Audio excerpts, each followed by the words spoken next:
সিরাজ মিয়াকে কোথাও খুঁজে পাচ্ছে না কেউ। সকাল থেকে টিম চলতে যেমন খুঁজছে, তেমনি স্থানীয় লোকজনও খুঁজছে তাকে। সরেটের কাছে নেই হয়তো বা। এখন কি আমরা পাবো না? নাম তো ভাই বলতে পারো না আগে যেগুলো। এমনি সে কি করে, কোথায় যায়? সাথে ভবগুড়ি হিসেবে কথা।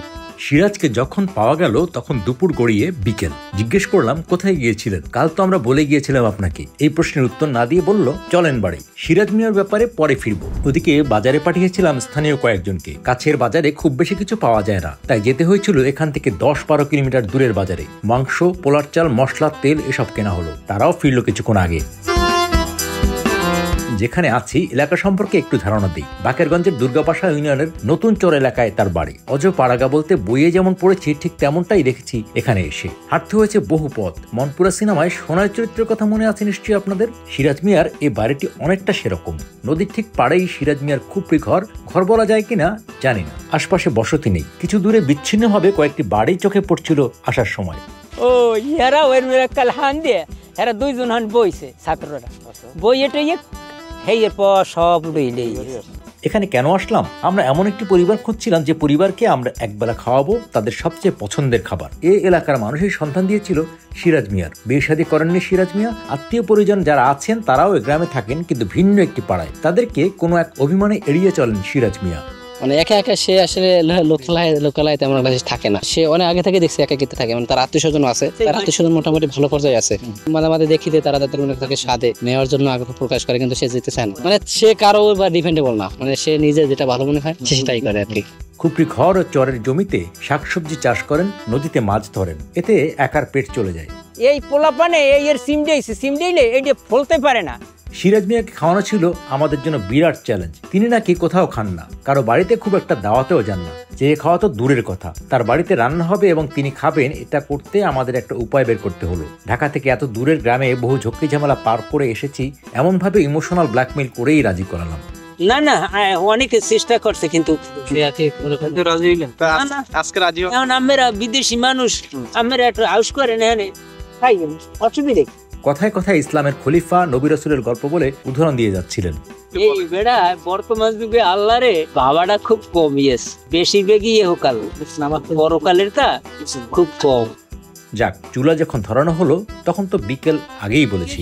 বলে সেরা হুজুরের সেনো রান্নার পাত্রী আসলো স্থানীয় কয়েকজনের বাড়ি থেকে। সঙ্গী হলো গ্রামের কিছু কিশোর আর আশপাশের নোঙর করা জেলে নৌকার জেলে। রান্না চলছে পুরোদমে। ওদিকে শীতের বিকেল, দেখতে দেখতে সন্ধ্যা নেমে এলো। একদিকে রান্না চলছে, আরেকদিকে আমাদের গল্পও চলছে। এদিকে বিদ্যুৎ থাকলেও সিরাজ মিয়ার ঘরে নেই।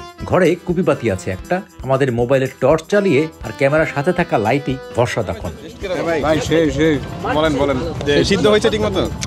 মোটামুটি 8 জাল দেওয়া লাগবে ভাই, 5 মিনিট জাল দিলে।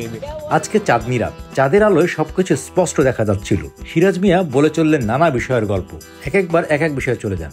দুনিয়ায় মানুষের উপকার করার জন্য, এই উপকারটা যদি না করি তাহলে আমার কোনো দুনিয়ায় কোনো আল্লাহর কোনো স্বার্থ হয়েছে। আল্লাহ পাঠাইছি উপকার করার জন্য। এক গরু কোনো লড়বো না, কোনো মানুষের লাগে মিশবো না, কোনো মানুষের উপকার করবো না, কি ভালো হইতে পারবে না? যে মানুষের উপকার করতে পারবে, মানুষের ভালো মন্দে বিপদে আপদে, আমি একজনের ক্ষতি করবো না, আমার ক্ষতি করুক, কিন্তু আমি করবো না। আমি যদি ক্ষতি করলাম তাই ওই লোকটার মতো আমি হইলাম। একটা মানুষ আমার তো চুরি করলে এর নাম হইলে সো, এমন যদি আমার তেমন চুরি করছে, আমিও হয়তো চুরি করি, হলে কি আমিও চুরাইলাম।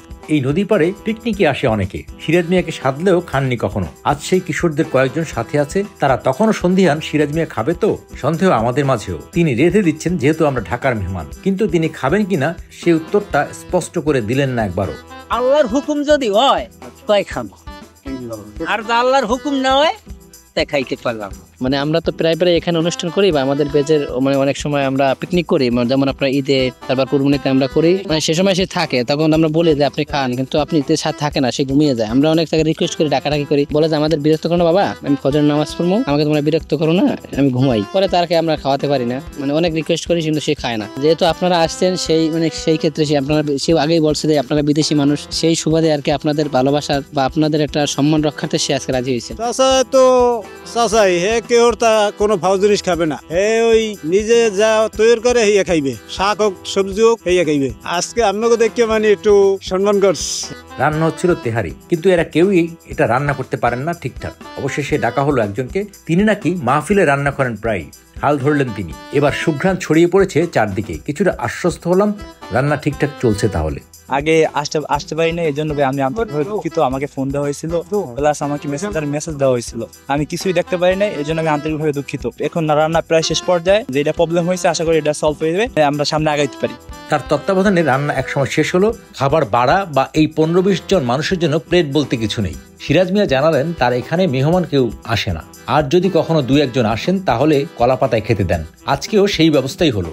মনে করে ঘরের মেহমান আইছে, আমার ঘরে প্লেট একটা, কিন্তু এই জন্য আমি দিব সব মিলিয়ে আমরা কলা পাই। এর অনেক আগে অনেক খাইছি, অনেক মেজমান আমাদের দেশে হয়, খেতে খাই, বড় অনুষ্ঠানে খাওয়া হইলে খাই। কাকার বাসায় প্লেট আসলে না, এই বরফ পাতায় দিই মোরা খাইতেছি, এটাই অনেক ভালো লাগে। নদীর পাড়ে নিচে বসে খাইতে আছে, খুব ভালো হয়েছে। হ্যাঁ, নদীর পাড়েই তো ভালো খাওয়ান। সিরাজ মিয়া অবশেষে খেলেন আমাদের সাথে। তাকে খাওয়াতে পেরে নিজেদের জয়ী মনে হচ্ছিল। আমরা দেখছি যে খাওয়া হইবে, আল্লাহর হুকুম। এই খুপড়ি ঘরে খুব প্রয়োজনীয় জিনিস ছাড়া তেমন কিছুই নেই। ঘরের ভেতর ঢুকে আমরা তো দেখে অবাক। তিনি বলছিলেন চাইলে তিনি ভালো উপার্জন করতে পারেন, নিজের জন্য একটা ভালো ঘর, বিদ্যুৎ, পানির ব্যবস্থাও করতে পারেন, কিন্তু এসবের কি দরকার? কয়দিনের জীবন? জীবনে যত চাইবেন তত ঝামেলা বাড়বে। সুখ সাধ্যের জন্য টাকা উপার্জন করবেন, দেখবেন সেটাই পাবেন না। আমার ভালো আর মন্দ না, আমি আল্লাহর উপরে তাওয়াক্কাল করি। আল্লাহ আমারে আজকে যে খাওয়াইবে ওইতে আমি সন্তুষ্ট থাই। মারা যাইতে পারি কিন্তু রোজা যাইবে না। আমার মায়ে কইছে, মা তোমার স্বাস্থ্য তো ভালো না, তুমি 12 মাস রোজা থাও। ফলে দেখ রোজা রই যদি মারা যায়, তা কিয়ামতের দিন আল্লাহ কইতেন যে আমি রোজা রই মারা গেছি। এতক্ষণ সিরাজ মিয়ার দারিদ্রতা দেখে যারা আবেগী হয়েছিলেন তারা আরেকবার ধাক্কা খাবেন তার আরেকটি কথায়। মানুষ এর চেয়েও কষ্টে আছে, আমি তো তাদের চেয়ে ভালো আছি। আল্লাহ যে আমাদের এইতে রাহে, এইটাই তো সবচেয়ে ভালো।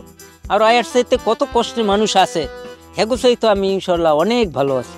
রাত 8:45 সিরাজ মিয়া খুপড়ি ঘরে ঢুকে পড়লেন। বিছানায় কাঁথা টেনে শুয়েও পড়লেন। তার আগে জানতে চেয়েছিলাম আপনার খুব প্রয়োজন এমন কিছু লাগবে, চাইলে আমরা চেষ্টা করতে পারি। সেটারও অবাক করা উত্তর দিলেন, যা আছে এটাই বেশি। সিরাজ মিয়ার জীবন দর্শন ভাবনায় ফেলে দিল। ফিরতে ফিরতে বারবার সিরাজ মিয়ার কথাগুলো মনে পড়ছিল। যতই চাহিদা বাড়াবেন ততই জীবনে ঝামেলা বাড়বে। না এত বড় নবী রয়েছে বেতালে, আর আমরা একটু ভালোভাবে কেমনে থাই। বিদায় দুর্গা পাশা।